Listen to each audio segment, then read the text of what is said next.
Alrighty.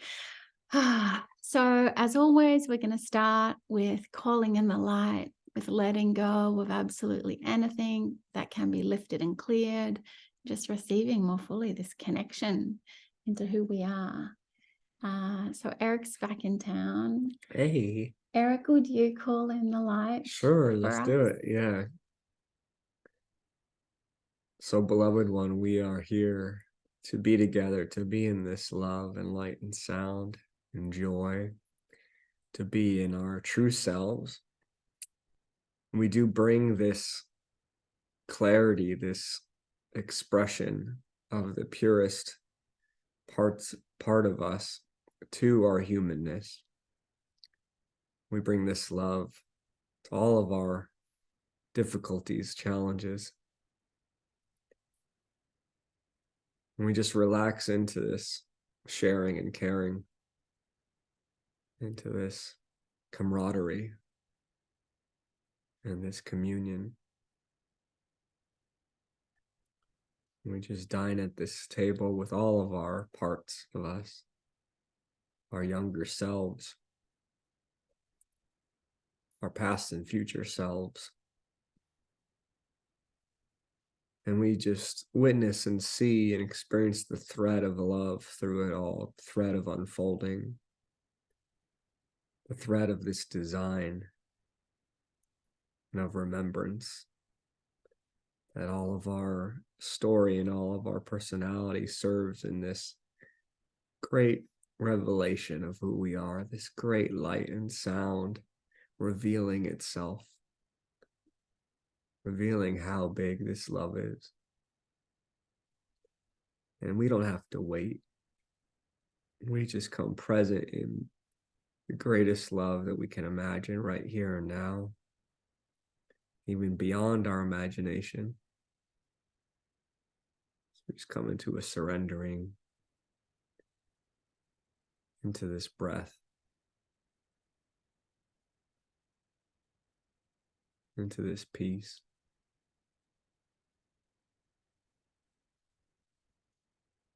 And we just know that we're home. And this is our true safety, our true fate, our true reality. And with each breath, we just invite ourselves to be in this awareness, this awakeness, as we live this life, as we walk this path of being human. And we're just so grateful to be together. It's such a gift to experience life, however we are. So it is. Amen. So it is.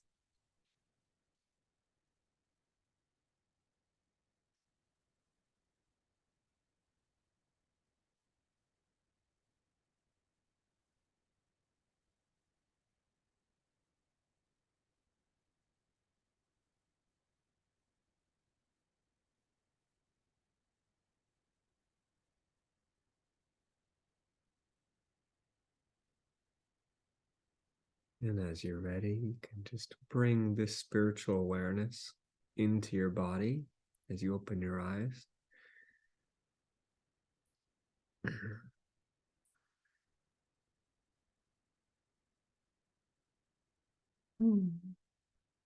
So our focus for these Thursdays, and I love to play with different names.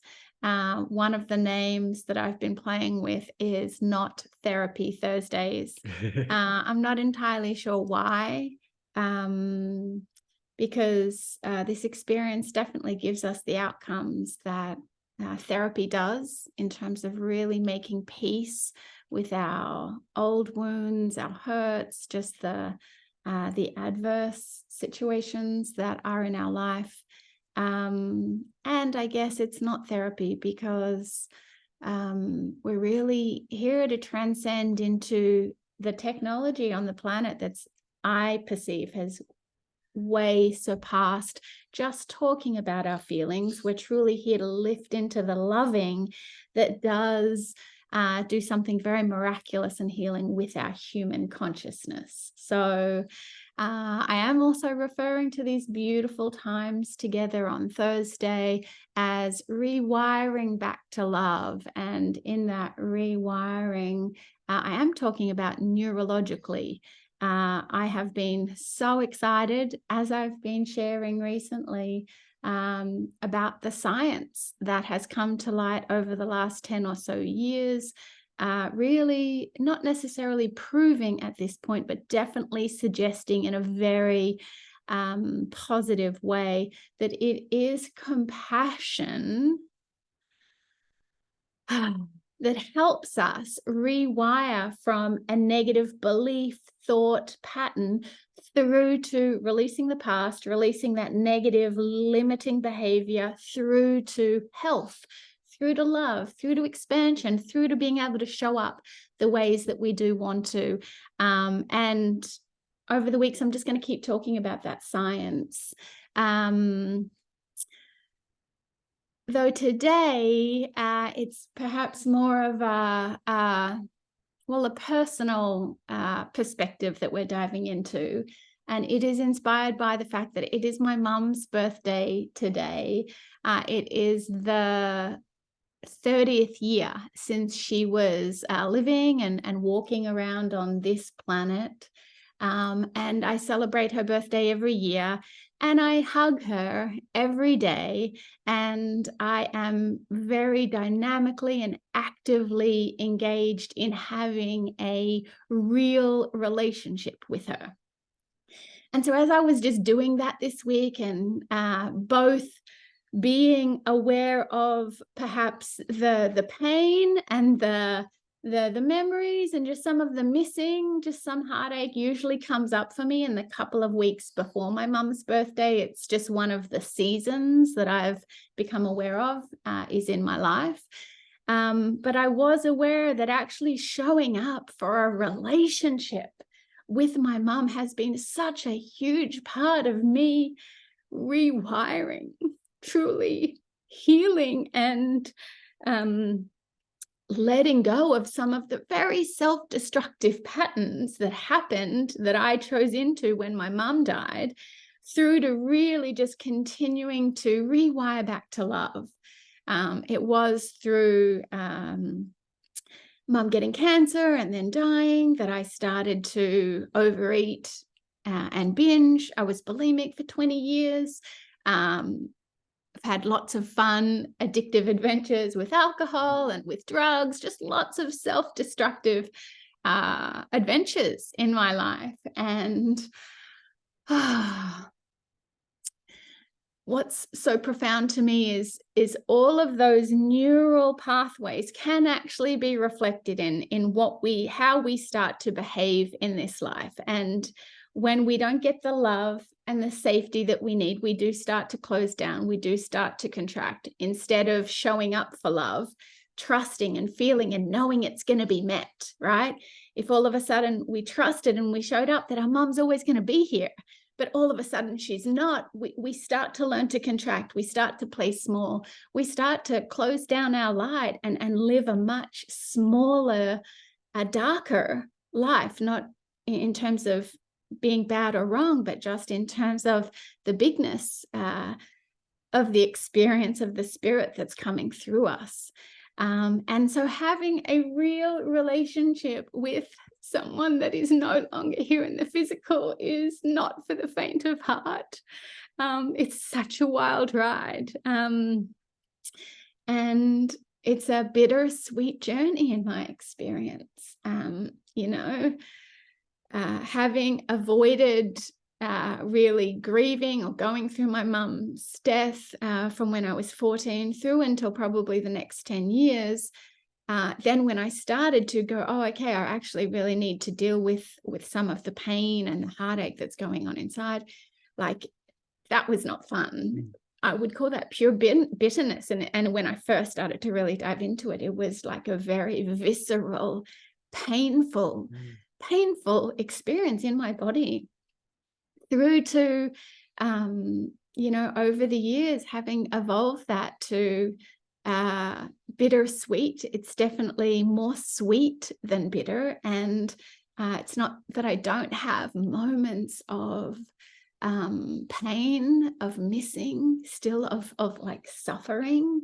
I do, but often the tears are more. And it's really hard to communicate this because we do on this planet have such a relationship with, oh, tears, and tears means suffering and sadness, rather than tears are just an overwhelming amount of love that's rushing through our body. And I'm just so grateful to have this profound relationship with my mum. So I'm just aware of all the colors of that, of sometimes it's kind of a painful missing, and sometimes it's like I'm crying at the end of a Disney movie. It's just so touching and so much love that it moves me. So thank you for bearing with my very free expression. We're going to dive into a meditation because I do this every morning, and I do a very special, well, just an honoring on my mum's birthday. I watch her favorite movie. I make the slice that she used to make all the time for us and give to us when we came home from school. But for me, there is just a profound experience that happens when we start to be aware that we have relationships with people, not just when we're physically together. We start to open to the oneness of life. We start to open to the truth, I believe, of why we're on this planet. And we do start to open to our ability to feel and be present with people in all situations. So I'm going to dive us in. And we're diving us in, I will say, because of the one magic trick that I do believe is at the heart of the science, and why compassion is so healing and really might be the missing link.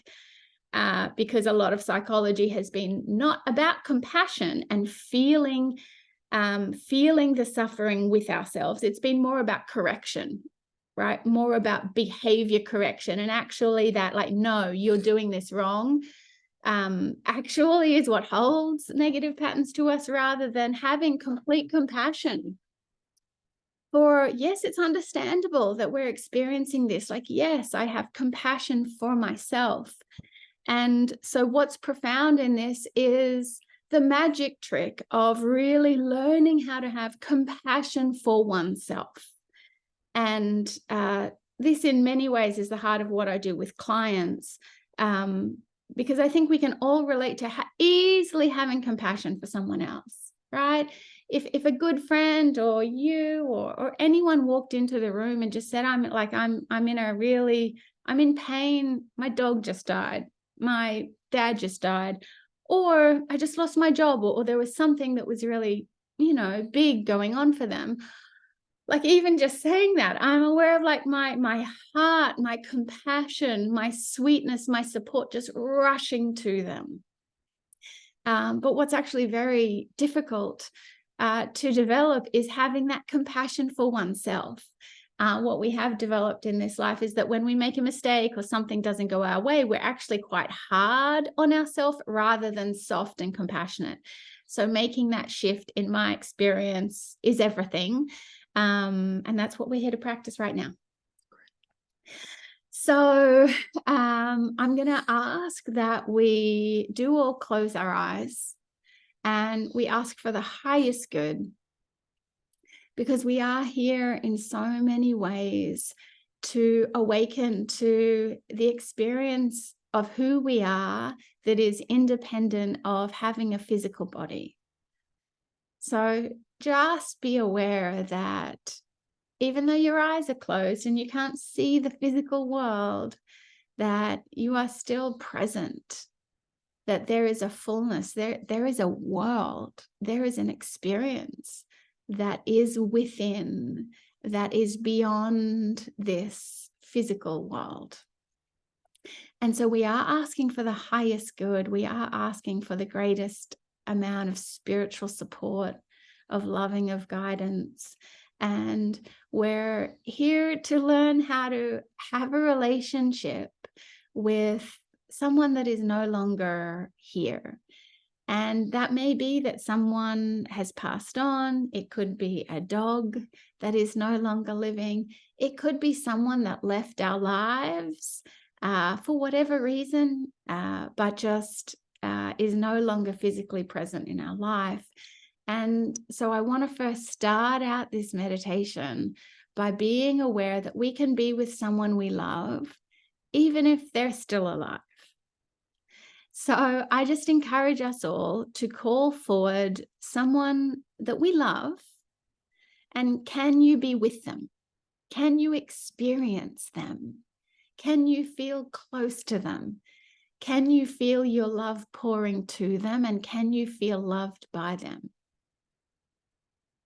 So just find that person, just someone that you really, really love, that's not with you physically present right now.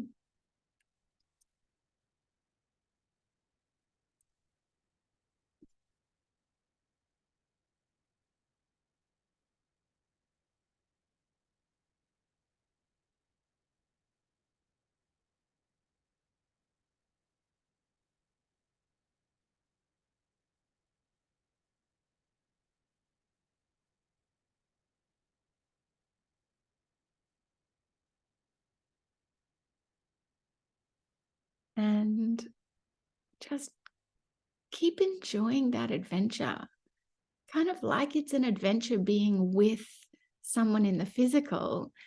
There are also twists and turns and experiences that happen when we're with someone within.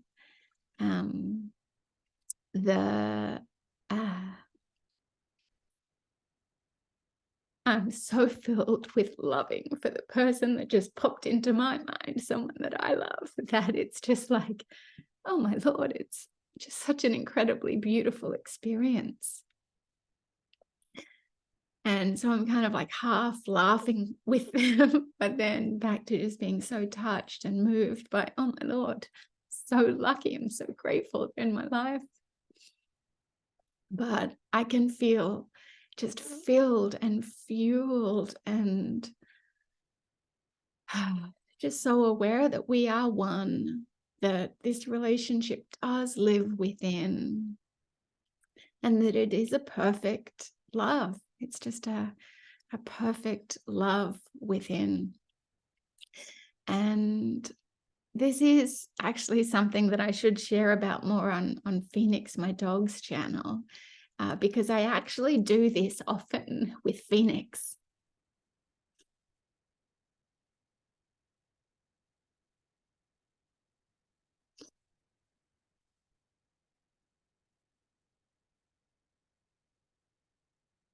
Because I do know that there will be a day that Phoenix is not here. And so I have started to know that he lives within me, to experience that his dorky smile and just adorable prance, just that his love for me and my love for him lives within. And so I've started to kind of like start that journey of like, Phoenix, you're not just, running around my house. Like, you're a part of me, you're alive. And I started to do this without realizing it one day, but I do believe it supports us in that transition from having a purely physical relationship with someone or some being through to really just living the oneness of loving within. And so just be aware in this moment of how part of us holds back from love, holds back from feeling overwhelmed and touched and moved. In this life, it's not necessarily accepted to break down, to gush with tears, with love, with emotion. And so we all have kind of like a switch that we try to turn off when we're very overwhelmed by love or by pain or whatever emotion is present. And so just be aware that you can relax that, let go of that, and fall back into love.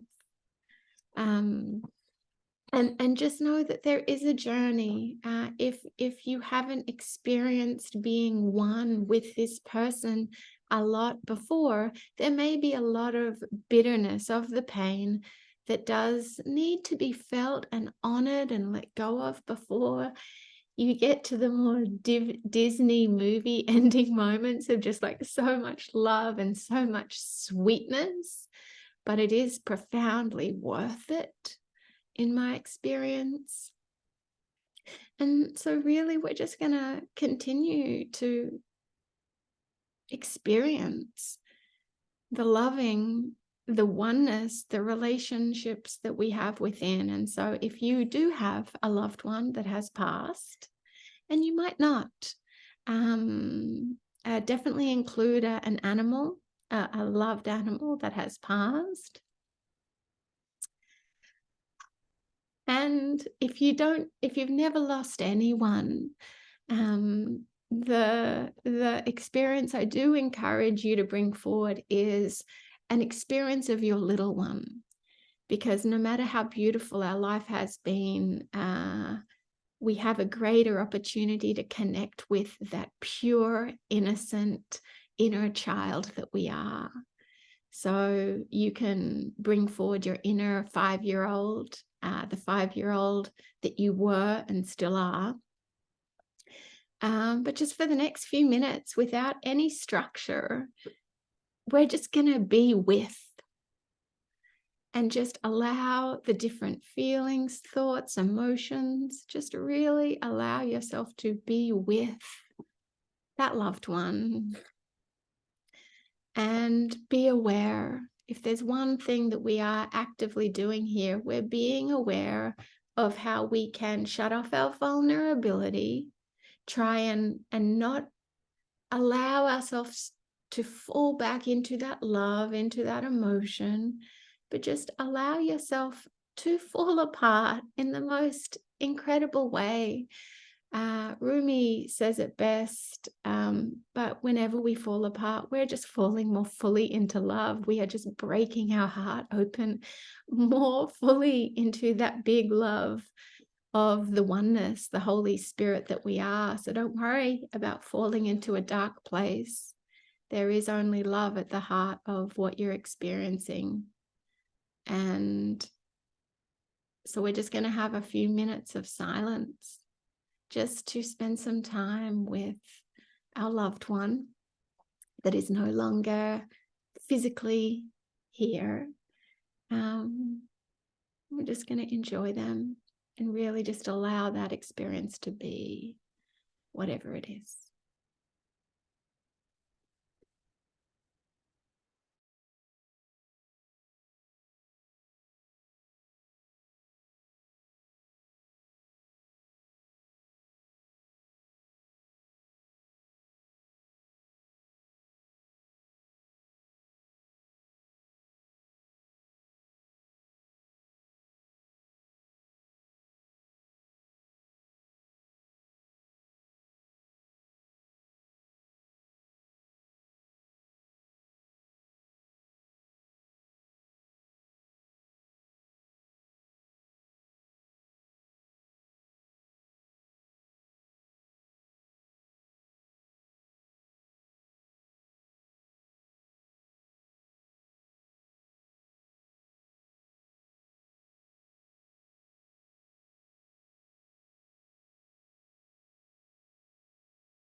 And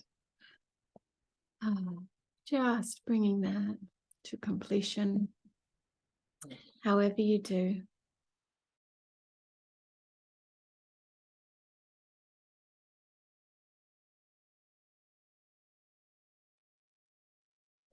And so we will have some time for sharing in the group here. Can I have a tissue, please, darling? Yeah. But I did want to share just one story before we wrap the actual recorded part of today. And honey, if you have anything to share, please do. But I don't talk about this very much, but this I'm sure we all have an experience of this, that the loved ones that have passed from this level do become profound. And the words are going to fail here, but spirit guides, guardian angels, just forces of energy that are very practically supportive. And I had a client share with me recently she reminded me of this story that I had told her many years ago, and it had prompted her kind of opening to her relationship with a loved one. And she has recently started to have all these miracles of perfect timing and synchronicity and just crazy serendipity. So I'm going to share that story because it was before I had an active relationship with my mum. But I was on, my mum died when I was 14 and I would have been about 21. And I was on a bus. Oh, I'm going to cry so much telling this story. It's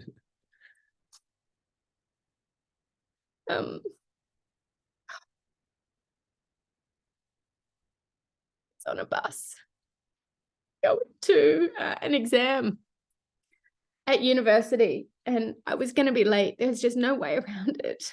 Like, I know how long this bus takes and I was going to miss this exam, and I was just fretting.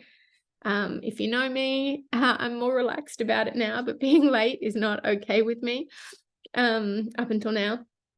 And so I just started to pray. I didn't really have any kind of spiritual practice at that point, but I was just like, oh, like, God, like, please, like, get me to school on time. And then all of a sudden, just every light turned green. And more than that, I just had this experience that I cannot put into words. I just felt my mum, maybe for the first time since she had passed. It was like a wink. And I just felt her so profoundly. And so every single light turned green. I made it to my exam on time. And it planted a seed that I didn't really start to harvest for a very long time, but it did. And I know it might sound a bit woo-woo. Well, it sounds very fucking woo-woo, right? But I just had this profound experience inside of her pulling strings for me. And so I've really used that since that point. And I do believe that it's because we were so close to them and they're now in the spirit. They're just a really powerful way that we can allow the love of spirit, allow the information and guidance and nudging of spirit. So if there is a good motivation to maybe persevere through the heartache of being close again with a loved one that's no longer here, it is to allow that spiritual support, that guidance system, that greater flow of love, of spiritual support in your life.